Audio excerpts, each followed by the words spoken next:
دا استقامت چې دی دا په مخ د ځمکه باندې د ټولو نه لوی عظیم نعمت دی چې الله جل جلاله یې چاته نصیب کی. او یو د دومره اهم ترین څیز دی چې ډېر خلک داسې وي چې هغوی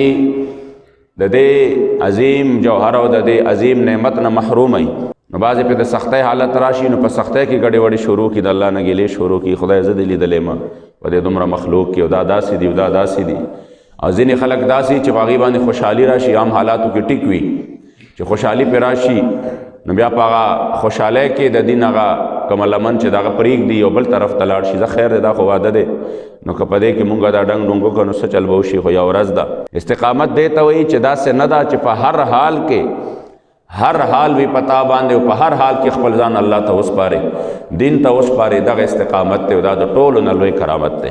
یو صاحب سره یو خپل مرید 20 کاله تیر کړل او واپس 20 کاله ورسره تیر کړل، نو کډې راونغاړلې واپس ته. نو هغه ورته وی، هغه خپل صاحب ورته وی ولې ځې؟ وایي جي ځکه زما چې 20 کاله مې در سره تیر کړو خو استاد څه کرامت مې ونه لیده. زه خو دې له راغلی یم چې ته د الله جل جلاله ولی وې، زه به ډېر ډېر کرامات ګورم، ما خو یو کرامت هم داسې ونه لیده. نو په دې وجه باندې زم در نه بل خوا به لاړ شم، د بل چا موریدي به وکم. نو هغه صاحب ورته وی چې په دې 20 کاله کې د ما نه یو داسې کار لیدلی دی چې هغه ما د دین اسلام او د شریعت مخالف کړی وي. هغه وی چې نه جي داسې کار خو تاسو چرته نه دی کړی وي. د ټولو نه لوی کرامت د یو ولي دپاره همدغه دی. د ټولو نه لوی کرامت دا دی چې هغه په شریعت باندې مکمل طور باندې عامل وي، د الله او د هغه د رسول د حکمونو تابعداري کوي او مسلسل هغه ژوند دغسې تېرېږي. د دې نه لوی کرامت بل نشته.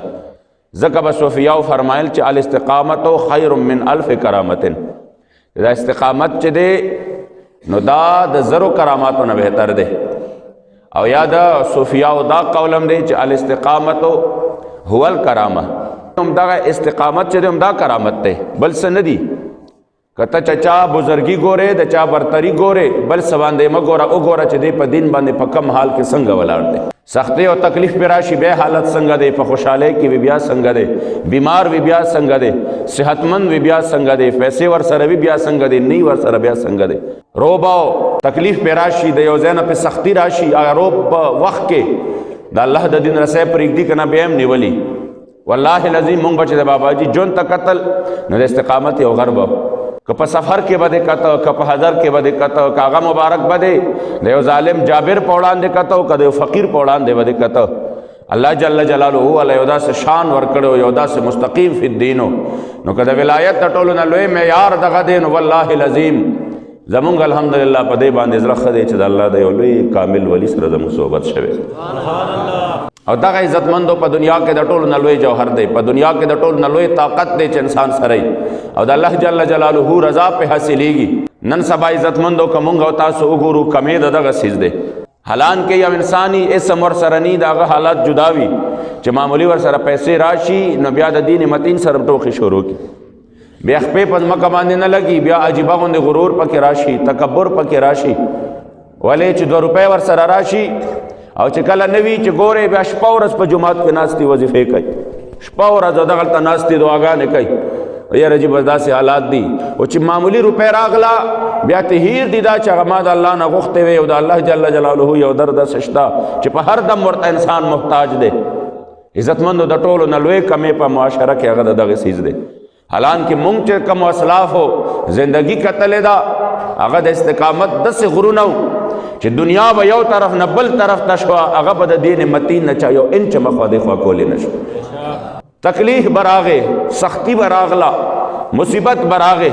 زه چې د باباجي مبارک 3 کاله قید با مشقت را یاد کم او په هغې کې په دې مبارکو باندې کومې سختۍ او تکلیفونه تیر شوي دي، انسان عقل حیران پاتې شي. هغه چکی خو مونږ هم ولیدی چې هغه څومره چکی وي. د هغې هریپور د جیل هغه چکی چې باباجي صاحب مبارک پکې ژوند تیر کړی، 3 کاله پکې تیر کړي دي، هغه چکی مونږ ولیدی چې په هغې کې ژوند څومره ګران دی. د هغې باوجود د عاشق صادق به د ورځې 100 سیر هغه نه مړه کول، مختلف مشقتونه او تکلیفونه وپې.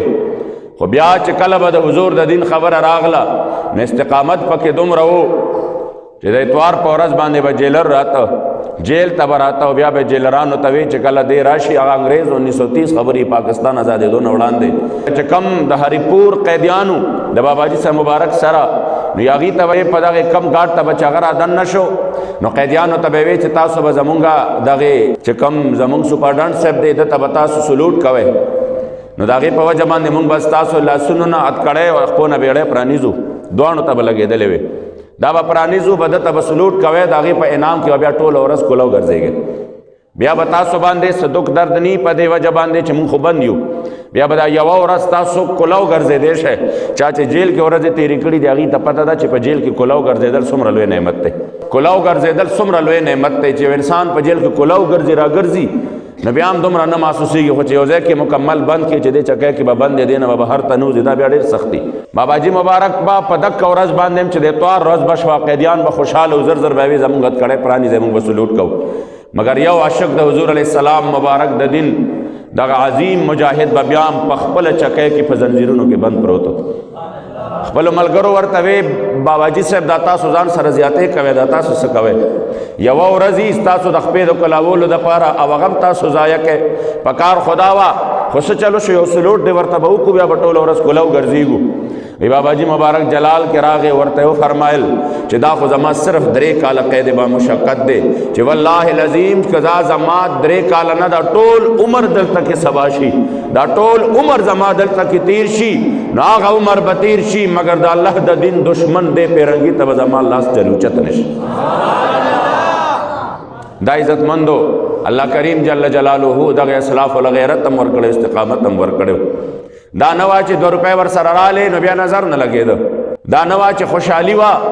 نو بیا الله او رسول نه پیژنده ته ورشې که نه اکثر په خوشحالۍ کې چاله یاره جي دا واده دی دا کار داسې مه کوه ډایرکټ سترګې بدلي کړي پرېږده نو دا خو یو خادي راغلی ده نو چې په دې کې هم ته مونږ ته داسې کوې الله کریم جل جلاله دې مونږه په دین متین باندې همیشه دپاره د استقامت او د حضور علیه السلام مبارک د دین دپاره د عزت د غیرت او د حمیت ژوند چې زموږ نصیب کړي والله العظیم دا د ټولو نه لوی د الله جل جلاله د طرف نه یو عظیمه یو عطا ده چې الله یې چاله ورکړي په دې وخت کې